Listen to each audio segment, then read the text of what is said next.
Hello, hello. Alchemist here. Thank you very much for tuning in. Today, I want to talk about karma and what it means. In this path, in the path of the occult, karma is a very important concept. Although karma has become a popular word or term, it is from Sanskrit and it translates to action in English. What are your actions? But why is karma so important for spiritual growth? It is the foundation of the outcome of your life. Your life in this reincarnation depends on your karma. So, what is karma? I'm going to share with you what I have learned about karma from a Buddhist perspective, from a Hindu perspective, and share with you what I know, and hopefully it's going to help you along your spiritual journey as well. So let's get right to it. So the simple word of karma translates to action, but karma goes beyond that. Many people confuse karma for the law of cause and effect. It is indeed the law of cause and effect, but it is a little bit more than that. It relies on other things. According to Buddha Siddhartha Gautama, the karma involves your intention, your thoughts, and your actions as well. So when we talk about cause and effect, that is nature in play. That is the law of physics. But when you talk about karma, it is cause and effect involving your intentions, your thoughts, and your actions. What are you intending when you do something? What are you wishing? What are you thinking? See, you will be even held accountable for your thoughts, for the things that you are thinking, even though they don't come to fruition, even though you don't take action upon them, you will be held accountable for your thoughts. So for example, if you intend something harmful for someone else, you're still going to get bad karma for that because you intended it.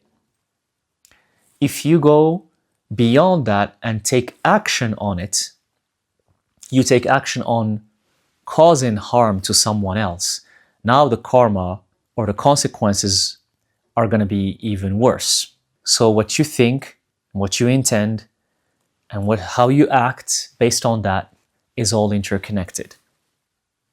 Because a lot of you might think that, oh, it was just a thought. I thought of doing something bad. You know it's bad, you know it's harmful, you know it's not something good, but you thought about it. You will also be held accountable for that. Another example to clarify this for you. For example, you have some kids playing and they take a rock and they threw the rock in the air towards a tree. This rock, by accident, hit a bird in the tree and the bird fell and died. The bird fell off the tree and ended up dying. So how does karma play here? The kids that were playing, when they threw the rock, they didn't intend to kill the bird. So they're not going to be held accountable for this because the intention to kill the bird was not there. So that karmic debt is not going to come back to them. But in another case scenario, if the kids intended to hit the bird in the tree deliberately and they made sure that the rock hit the bird, then now they're going to be held accountable for their actions, and that karma, whatever they did to the bird, is going to come back to them. That's how it works. What's your intention? We walk all the time and we step on various bugs and insects and ants, and we probably kill them by mistake. Is that bad karma? No, that's not bad karma, because we don't intend to kill these insects, but we step on them by mistake. We don't see them, they're very small. Many ants that we step on all the time. So that doesn't count as bad karma. But if you see an ant and you intend to step on it deliberately, or a bug, and you intend to kill it with your own will, then let me tell you, my dear friends, that is going to come back to you. Here's the important thing about how the universe is interconnected, and about becoming aware of the interconnectedness of the universe and karma. We really think that killing an insect, the example of the insect, something as small as killing an insect or a bug is nothing. It's not going to affect us. It's not going to cause us anything. Our life moves on, right? You're still going to work. You're still doing whatever it is that you're doing. But you killed that spider, or you killed that insect in your home just like that. Oh, why? Your reasoning is that it was inside your home, because you think your home is your home, because you think this land or earth belongs to you. Delusion on delusion, program on program. So when you think that your home belongs to you and that the insect inside should be killed, and you go and kill it and think, well, that's life. Life moves on. If I tear apart the fabric of the 3D realm and show you the interconnectedness of everything, and how everything is connected with these lines or threads or fibers, you will see that you killing that insect is connected to something bad that's going to come back to your life as well. Because you did it deliberately, you did it on purpose. And you might ask, so who governs this? Who supervises this? What kind of deity or angel or demon supervises this? The answer is, there is no one who supervises this. The universe is built on this kind of natural system of karma that works on its own. It doesn't need a deity, it doesn't need a god, it doesn't need a demon or a supervisor for it to work properly. Whoever created the universe, it was created like this. It's like running a program, a software in your computer, and it does everything on its own. When it sees a virus that's trying to harm your computer, it's going to go and kill it.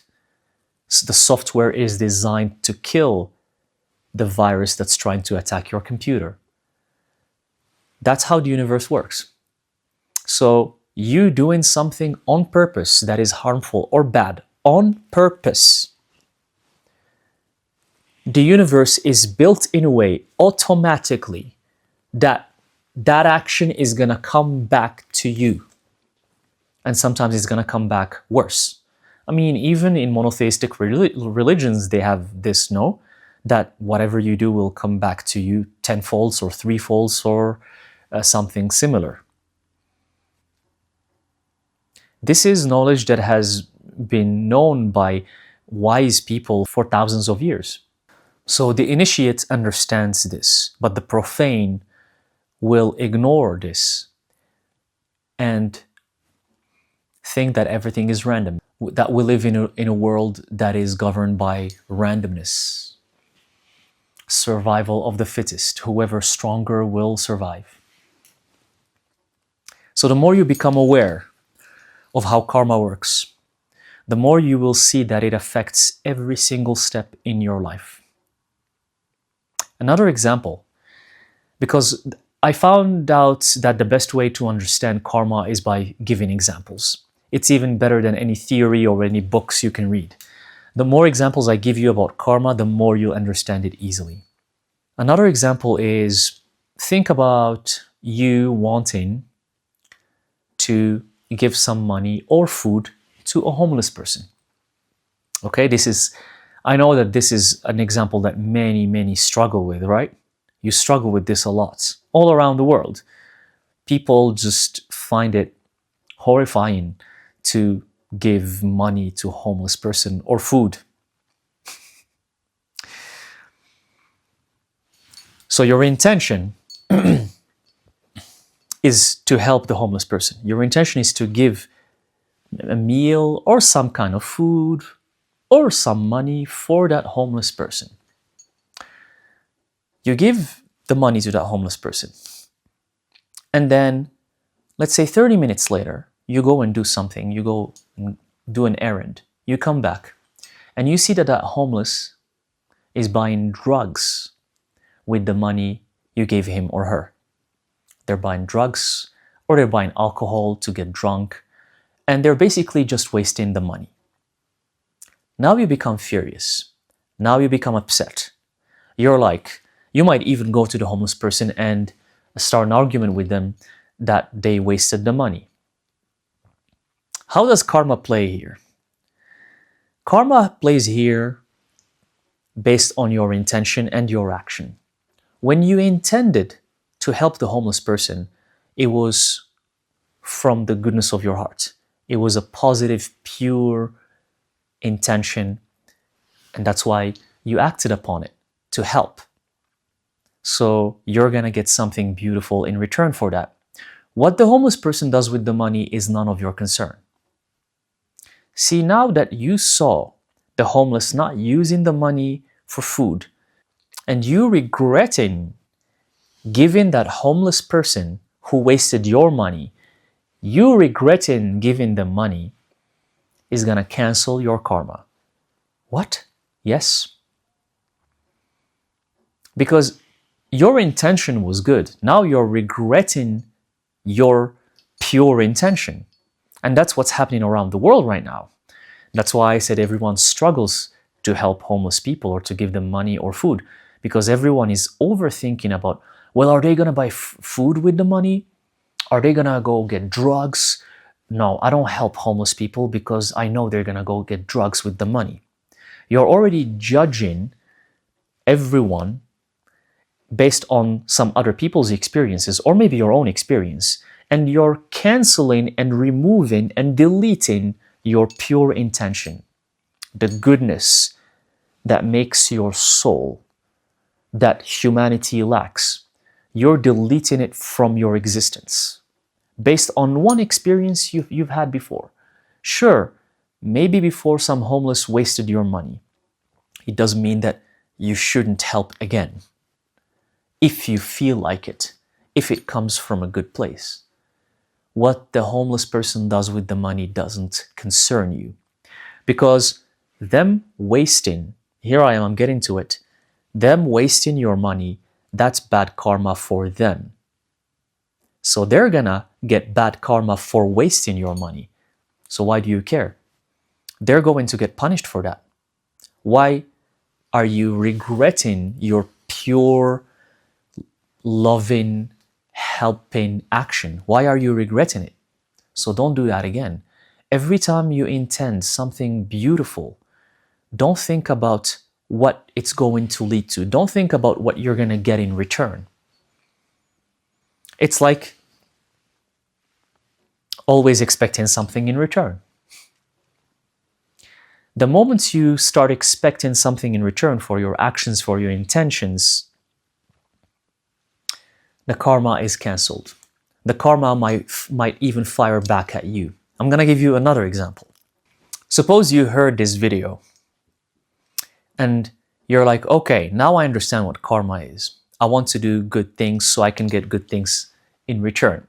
And you see some stray animals, some dogs or some cats, and you want to feed them. And you're like, I'm going to feed those stray animals because I know I'm going to get something in return. Now you're acting not from the goodness of your heart. This is not coming from a good place. This is coming from a place of ego. This is coming from a place of wants. This is coming from a place of attachment. It's coming from a place of expecting something. And you feed these animals. expecting that good karma or something good is going to come back to you because you did something good. So you think that something good is going to come back to you, and you're expecting something from the universe. Not only nothing is going to come back to you, but that might even generate something bad in your life. Something less than what you were even expecting. It's because now your intention is not positive. Now your intention is almost malicious because it's a greed, and greed is one of the destroyers of the soul of humanity. Isn't it one of the sins in monotheistic religions as well? In all of them, all of the religions of the world, greed is a sin. It's a sin for a reason. Because your action is coming from ego, from greed, you're not going to get anything in return. Or you might get even something bad. So be careful how you think about karma. Every time you intend something, make sure that is something that you want to do. You're helping because you want to help, not because you're expecting something in return. You give someone something because you just want to give that person that beautiful thing. You want to see them happy. That's it. It ends there. Not to expect something in return. Like most of humanity. I love you. Why don't you love me back? I gave you a present. Why don't you give me a present? I gave you a present on your birthday. How dare you didn't give me a present? What is this? So you're just giving things away, so expecting to get something in return. And the world we live in, it runs like this. Corporations and businesses and companies around the world, that's how they operate. We live in a toxic world. And if you're watching this video, you're aware of that. So to get out of this toxic world, at least in your own bubble, make sure that everything you do comes from the goodness of your heart, with good intention, just because you want to do it. And listen, if you don't want to do something, don't do it. If it doesn't make you feel good, if it doesn't please you, if it's not something that you feel comfortable with, don't do it. Don't do it just to expect something in return. Don't force yourself to do it just because you think something good is going to come back to you. The same thing goes for money. I'm going to do this so I can make money, which is what all humans have been taught since they were very young. You are supposed to do something in order to make money. So always expecting something in return. But unfortunately, the system of Earth made it so that we are slaves to money, because without money, you can't survive. You can't live, literally. You need money. So it's like you're entrapped in this kind of matrix, right? That forces you to do things for money because you need the money to survive.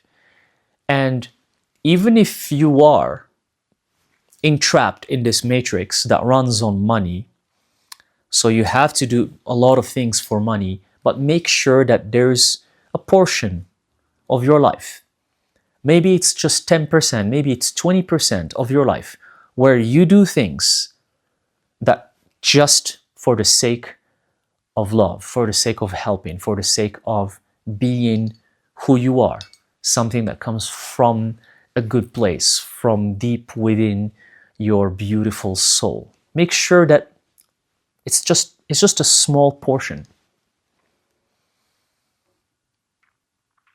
Help, share, be loving, say beautiful words to other people if you feel like it. And you're going to ask me, okay, but why all of this? Sure, karma is amazing. But why are we supposed to do good things? Right? Some of you might ask this question. Well, that's because it's tied to reincarnation. Everything you do in your life, is one step closer to your next reincarnation, and it is a build-up for what your reincarnation is going to be like, or how it's going to look like. And this is something that baffles a lot of humans. How come there's so much unfairness in the world? Some people have more money, some people have more opportunities, some people are born in rich, wealthy families, and other people are born in poverty and war zones. Some people are good looking and some people are ugly. Like, all of this injustice, seeming injustice, what is this? This might be offensive to a lot of people, and maybe a lot of people are not ready to hear this, but since there is no randomness in life, if this video comes your way, it means that you're ready to hear this. According to the Buddha, everything I just have mentioned, social status, being born in a poor family or a rich family, being beautiful and good looking, being blessed with good genetics and good looks, or being ugly, having a disease, having illnesses since a young age, being born with a defect in your body, all of this is a product and a result of karma. All of it. You can't escape it, and I can't escape it either. All of it is a product of karma. What karma? The karma of your past lives. The karma of what you have done in your past life. More examples, because I'm telling you, karma, the best way to understand it is through examples. For example, you find a person who's allergic to cats.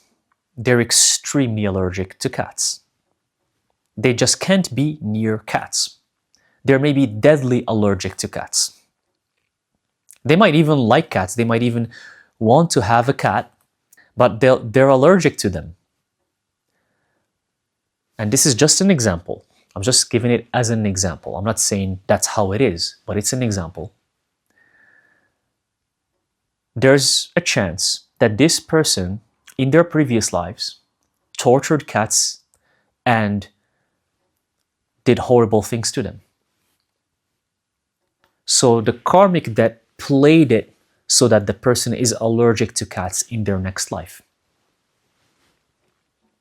It could either be that, or it could be that a cat will cause them something in their next life that will be very negative, and it's not going to be a positive thing.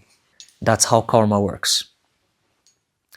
People who are blessed with long lives, or people who are extremely wealthy, or people who are born in wealthy, rich families, there's a chance that in their past life they were extremely generous people.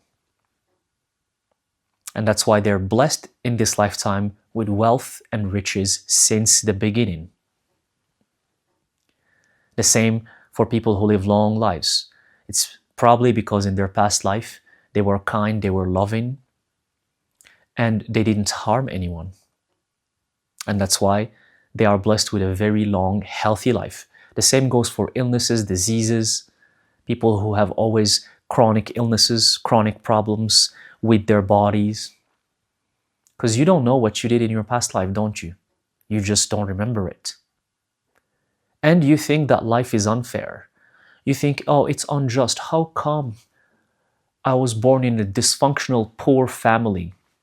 There's a high chance that in your past life, you were in a wealthy family, but the amount of bad things you did with that money and that wealth you were given, and the amount of people that you caused suffering to, made it so that in this lifetime, you are born as a poor person. Karma. That's another example. And it applies to everything, even to looks. Oh, a lot of people are going to feel offended right now. They're not going to like it. Are you saying that ugly people are this or that? No, I'm not saying that ugly people were bad people in their past lives. That's not what I'm saying. But what I'm saying is that the good-looking people, there's a chance that they were very kind and loving and generous people in their past lives and they did a lot of good deeds. That's why in this lifetime they're blessed with looks. But you're gonna ask, Seth, I know a lot of horrible good-looking people. Don't worry, I do too. Actually, a lot of good-looking people are, are mean and not even kind. But it's karma again. If you're born with good looks in this lifetime, it's karma still following you. It's your actions, it's your intentions. You have choice. Some call it free will. What are you gonna do with your life? So this good-looking, mean, horrible people that we all have met, if that's what they're choosing to do in this lifetime, it's their choice to be mean, to be horrible. If that's what they're choosing to do, then two things are going to happen. Either they're going to lose their looks, their beautiful looks, they're going to lose it in this current lifetime. The karma is going to hit back before even their death. Or in their next life, they're going to come as very not good-looking people. They're going to lose that. So what do you choose to do with what you were given? The same applies with rich people. Yes, you were born rich in this lifetime because you were a good person in your previous life. But that's the past. What are you going to do with that wealth in this lifetime? What are you going to do with it? If you decide to become a horrible person and spend that wealth on bad things, on harming people, on screwing people over, harming the environment, doing bad things to everyone around you with that wealth, if that's what you choose to do, then expect some very, very bad karma to come back at you, either in this lifetime or in your next life.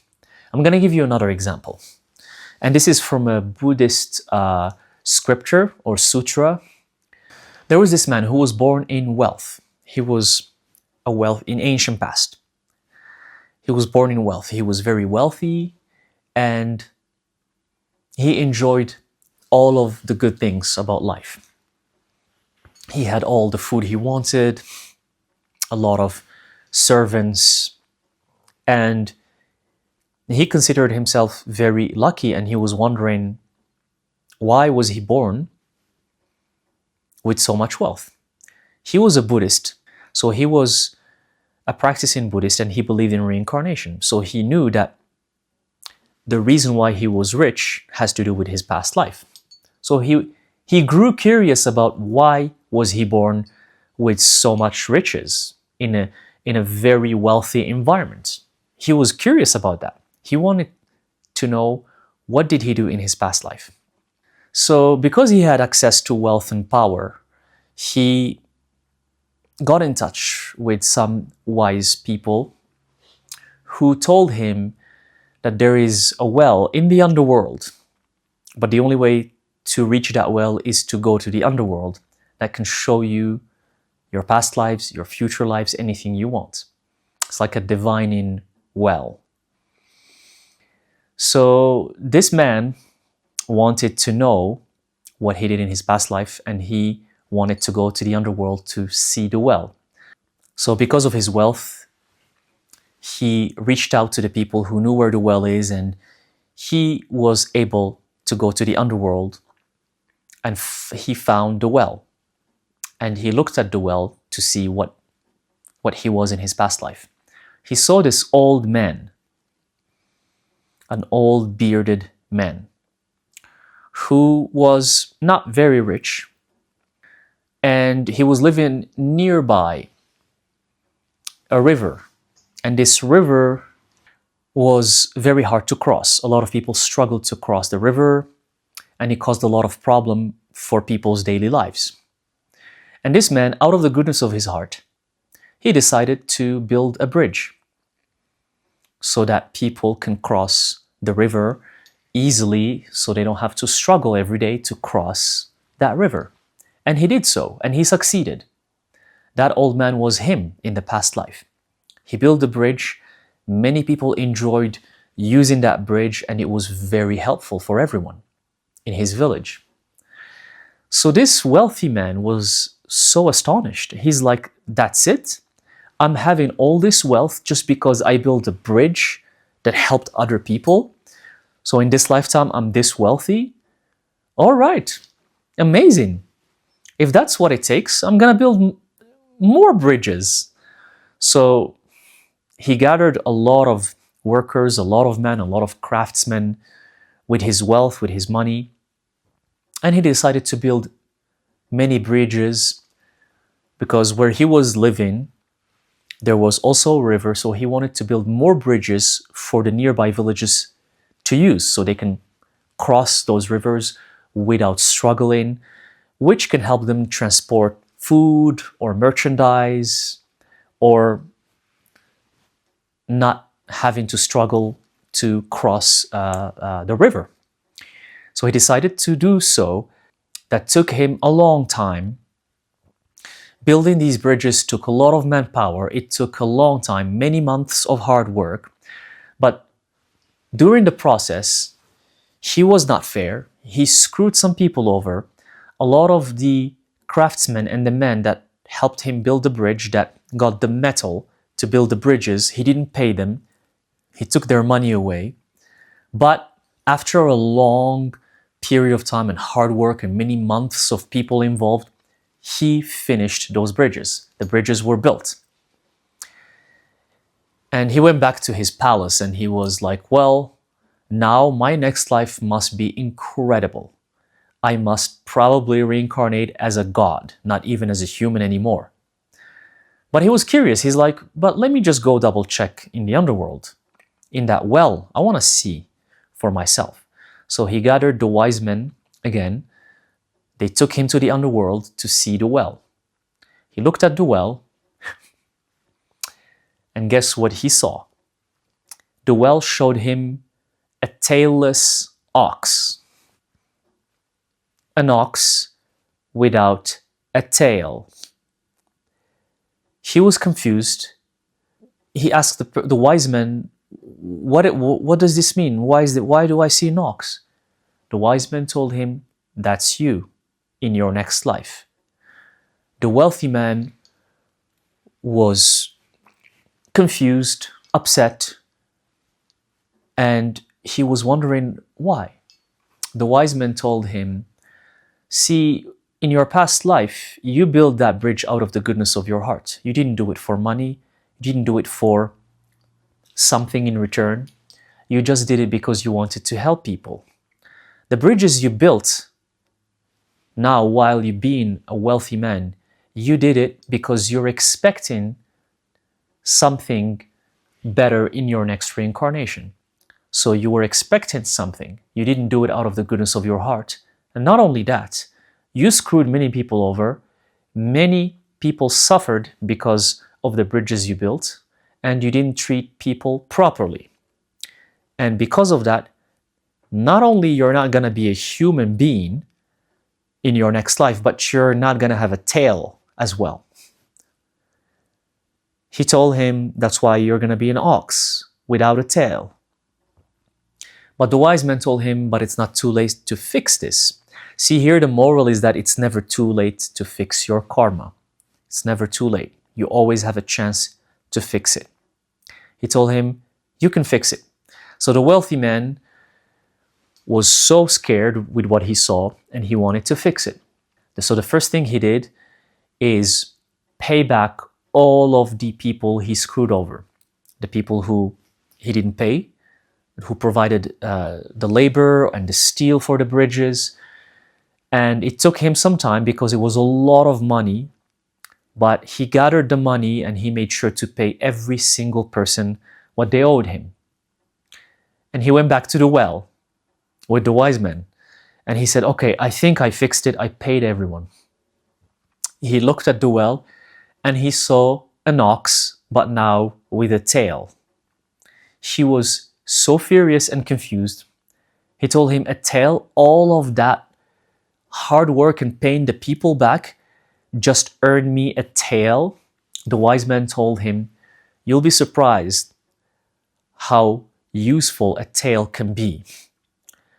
You can use it to scratch your back. You can use it to remove some bugs or some flies if they're annoying you. And you can use it to clean some areas in the back that you can't reach. A tail can help you balance your body properly when you're walking as well. So you'll be surprised how a tail can be useful. So here the moral of the story is that even a tail, a part of the body, a limb, is very necessary. There are many people who are born without limbs, without hands or without feet, or they die at a younger age with some illness, due to some illness or due to some disease. The Buddha said, for those people, it's because of their past lives. The people who don't have limbs, they are born without limbs or die at a very young age, it is correlated to their past lives. It's because in their past life they did something that was not very good. That's how they repay back the karma. They have a very short life. And this also shows that harming people, screwing people over, taking what's not yours, may not even fix your karma. Like the wealthy man, he's not even going to be reincarnated as a human being, even though he paid the people what they owed him. So to fix his karma, he needs to do much more than that. And everything has to come from the goodness of his heart. In other sutras, in other stories, some people who did very horrible, atrocious things, people who murdered, people who killed, sometimes they have to spend 2 or 3 lifetimes in poverty, in sickness, in misery, in struggle before they pay back their karma. There are Buddhist stories that tell cases like this, and I've heard these stories. It's going to take a long time for me to tell them to you. Some people have to spend 2 or 3 lifetimes to pay back the amount of atrocious things they cause in only one lifetime. Be careful of your actions. And some other people caused a lot of bad karma, which would, in essence, take them 2 lifetimes to repay. But in only one lifetime, they decided to be so good and devote themselves to being the most amazing human being that in that one lifetime, they canceled all of their bad karma. So that's also possible. I repeat, some souls do atrocious things, horrible things that take couple lifetimes to pay back. Yet, in only one lifetime, they were able to erase all of that. Why? Because in only one lifetime, they decided to become amazing, loving human beings. Every action they decided to do is out of love, kindness, and for the sake of helping others. So that's also possible. So it is possible to fix your very, very bad karma that you may have caused in past lives. And there are many other stories in other scripts and sutras that talk about karma and explain it properly. But the goal of ascension is that so you can transcend the wheel of samsara. The wheel of samsara is where you keep reincarnating. It has 3 higher realms and 3 lower realms. The 3 higher realms are the highest realm is the realm of the devas or gods or deities. The second one is asuras or demigods, demons, giants. The third one is the realm of humans. Actually, believe it or not, the realm of humans is one of the higher realms. The lower realms are the realms of animals, ghosts and spirits, and then hell, the depths of the underworld where you suffer. But in all of these realms, even if you are an amazing human being and in your next life, you reincarnate as a deva, as a god in the highest realm, in the heavens, basically what people label as heaven. Even then, life is not eternal. When your karma is used up, when it's exhausted, you still have to reincarnate again and you come back as a human again. So that's why this wheel of samsara, this wheel, it's always turning. Sometimes you come back as a god. Sometimes you come back as an asura, as a demigod or a demon. Sometimes as a human. Sometimes as an animal. Sometimes you come back as a ghost or a spirit. Sometimes you come back as a creature of hell, where it's just suffering, pure suffering. And you're always stuck in this wheel. And that's why ascending this wheel of samsara gets you the real eternity. So you don't have to struggle over and over and over. And all of these ancient gods and deities from different pantheons around the world, such as Zeus, Poseidon, Hades, and many other gods that have lived around the world, they are from the realm of the deities, the highest realm, or what monotheistic religions refer to as heaven. But they're still part of the wheel of samsara. That's why many of you probably wonder, where are these gods? Where are these deities? They used to coexist and live with human beings, or at least interact with human beings. Because the devas or the gods, at will, if they want to interact with humans, they can, but at will, only if they want to. So where are they right now? Well, even in the higher realms, when you exhaust your karma, when you use it up and you live there for thousands of years or hundreds of thousands of years, you still have to reincarnate. You die and you reincarnate. And based on your karma, while living as a god, because while living as a god, the karmic law still applies to you. Based on your karma, you will reincarnate either as a human or in hell, or even as an animal, even if you were a god. That's why many of these deities and gods from ancient past that we have heard of, right now they are human beings. They died and they reincarnated as humans. And when you exhaust your karma in the higher realms, you can be reborn as a higher being again. That's why the wheel of samsara keeps you stuck. It's not like let's say you're a god and you live for 100,000 years. When you die, you cannot be reborn as a god again. You have to start over again as a human or lower. That's how it works. So yes, living in higher realms, in the heavens, is beautiful. There's less suffering. The realm of humans is the one that has 50% suffering and 50% happiness. It's kind of like a half-half experience, but it is considered, according to the Buddha, to be the best realm for spiritual growth and to attain nirvana and enlightenment so you can ascend. So the best realm of reincarnation for you to work on yourself, to grow spiritually, to become aware, and to reach enlightenment is as a human being, not as a deity.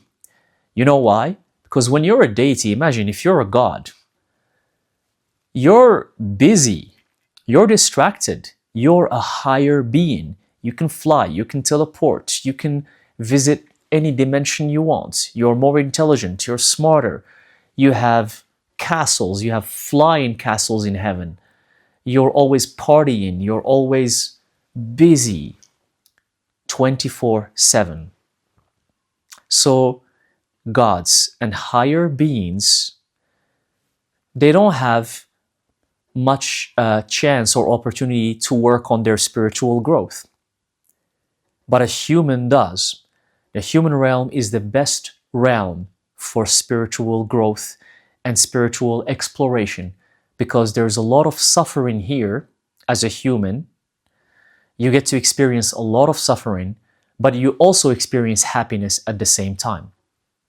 So this gives you the perfect route or path to work on yourself and grow and reach nirvana. And if you reach nirvana, you transcend all of the cycles of reincarnation. You transcend the wheel of samsara. You transcend even the level of a deity or a god. So yes, gods, they're busy being gods. They don't think about spiritual growth. They're just enjoying their lavish lives every day.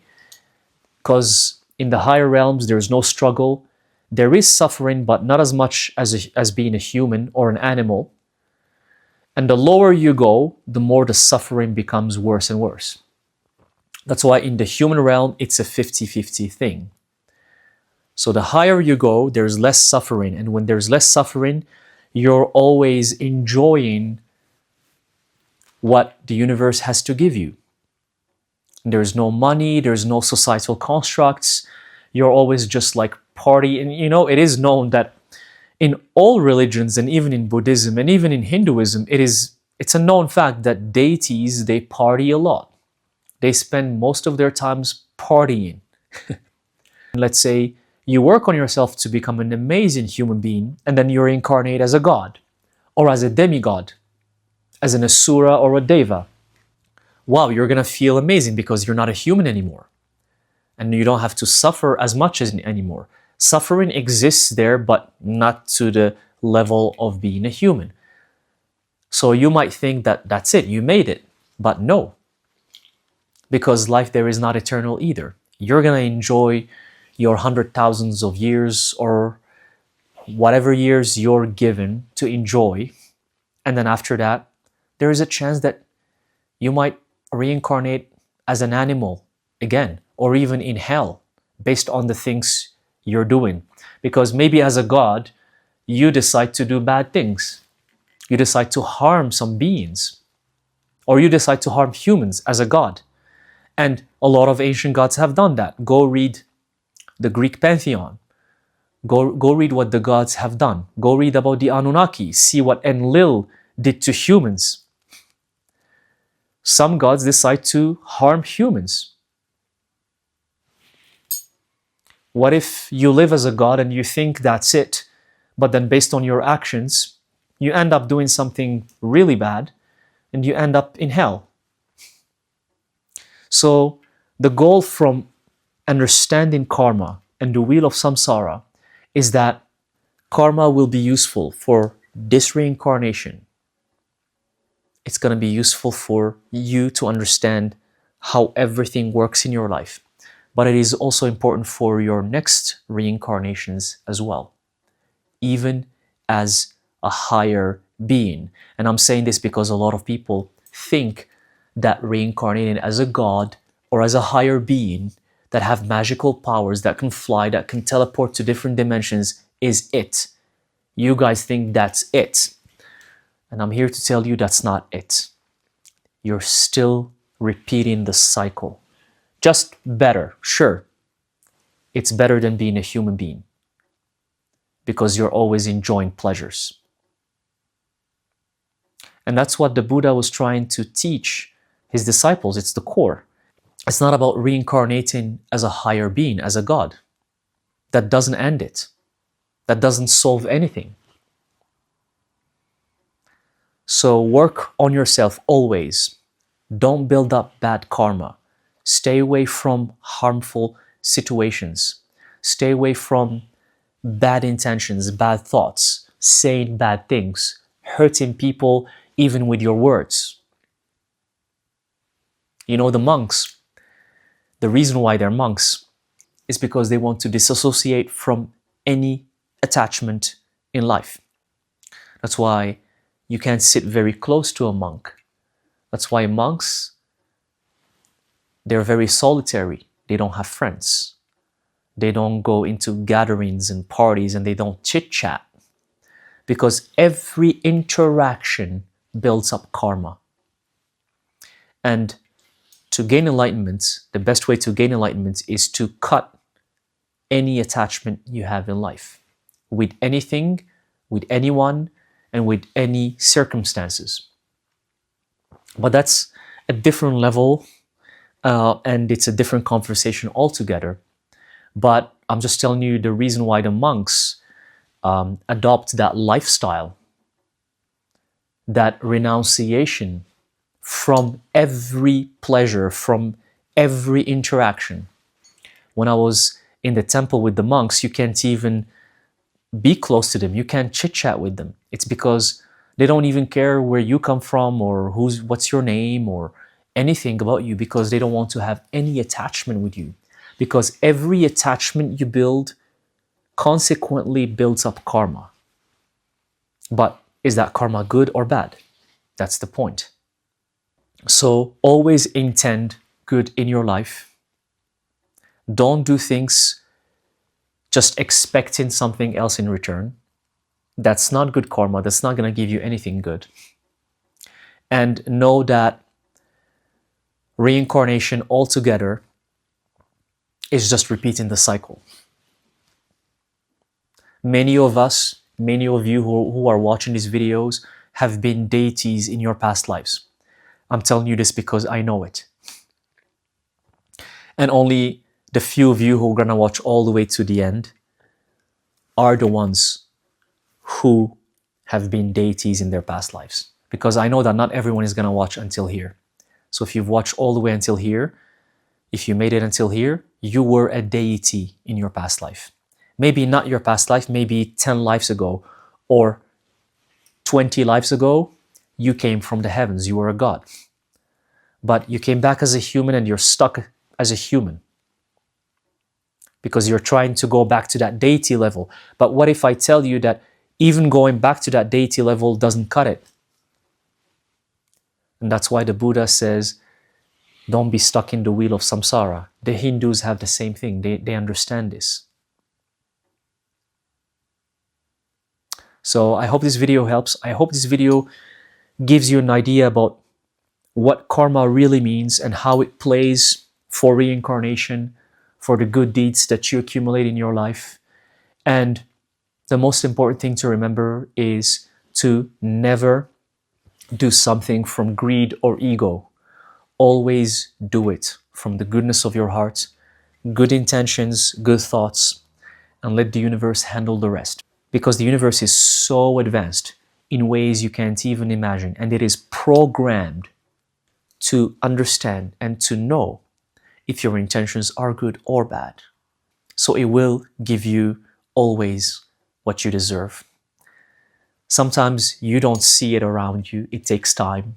That's why we see a lot of bad people getting away with things.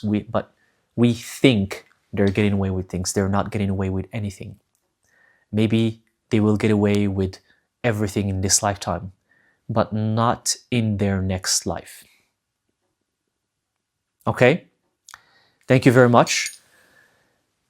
I hope this helps, and I'll see you in the next video.